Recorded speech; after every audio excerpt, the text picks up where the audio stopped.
चित्रकूट जनपद में एक विवाहिता प्रेमिका से प्रेम प्रसंग के चक्कर में दो प्रेमियों के बीच खूनी संग्राम होने की सनसनी वारदात सामने आई है, जिसमें एक सनकी प्रेमी ने विवाहिता प्रेमी को पाने के चक्कर में दूसरे प्रेमी की गला घोंटकर उसकी निर्मम हत्या कर दिया है, जिसके बाद उसके शव को नहर किनारे दफना दिया है, जिसको पुलिस ने आज आरोपी की निशानदेही पर शव को बरामद कर लिया है। तो वहीं पुलिस अधीक्षक ने मामले में लापरवाही बरतने वाले दरोगा राधेश्याम को तत्काल प्रभाव से निलंबित कर दिया है और तत्कालीन थाना अध्यक्ष के खिलाफ विभागीय जांच करने के निर्देश दिए हैं। मामला शहर कोतवाली क्षेत्र के बरवारा गांव का है, जहां बीते 3 जनवरी को निखिल पटेल नाम का युवक घर से लापता हो गया था, जिसको परिजन काफी ढूंढने का प्रयास कर रहे थे, लेकिन उसका कहीं कोई सुराग नहीं लगा। जिसके बाद 8 फरवरी को पीड़ित परिजनों ने करवी कोतवाली में तहरीर देकर युवक की गुमशुदगी दर्ज कराई थी, जिस पर पुलिस ने मामले की जांच करना शुरू कर दिया था। जिसके बाद पुलिस ने घटना में कमल उपाध्याय और सनी नाम के युवक को हिरासत में लेकर गुमशुदगी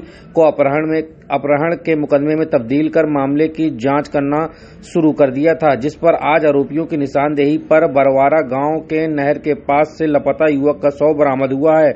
युवक का शव मिलने के बाद परिजनों में कोहराम मच गया। वहीं परिजनों ने पुलिस पर लापरवाही करने गंभीर आरोप लगाया है।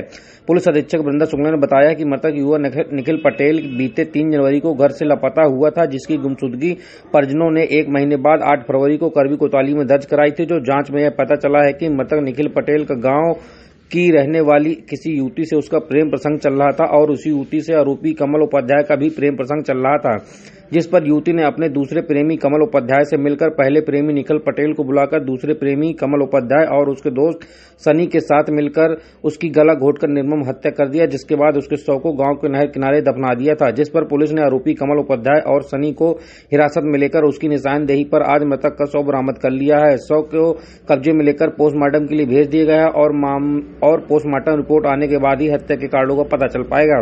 इस पूरे घटनाक्रम में प्रेमिका युवती की भी संलिप्तता पाई गई है, जिसको गिरफ्तार करने के लिए पुलिस की एक टीम भेज दी गई है। मामले की जांच की जा रही है। आरोपी को जल्द ही जेल भेजने की कार्रवाई की जाएगी। वहीं इस पूरे मामले में हल्का इंचार्ज सब इंस्पेक्टर राधेश्याम को लापरवाही बरतने पर उसे तत्काल प्रभाव से निलंबित कर दिया गया है। बहुत दुखद घटना आज बरवारा गांव में घटी है।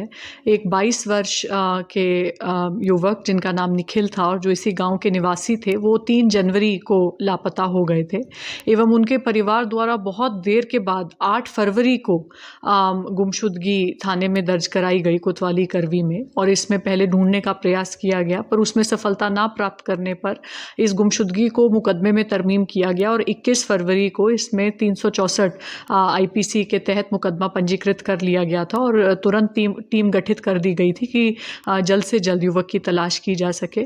उसी क्रम में आज ये पाया गया कि इनकी हत्या 3 जनवरी को, जिस दिन ये लापता हुए थे, उसी दिन कर दी गई थी। और जो प्रथम दृष्टया अभियुक्त निकल के आए हैं वो एक हैं कमल उपाध्याय, जो उसी गांव के निवासी हैं, और एक युवती का भी इसमें रोल निकल के आया है।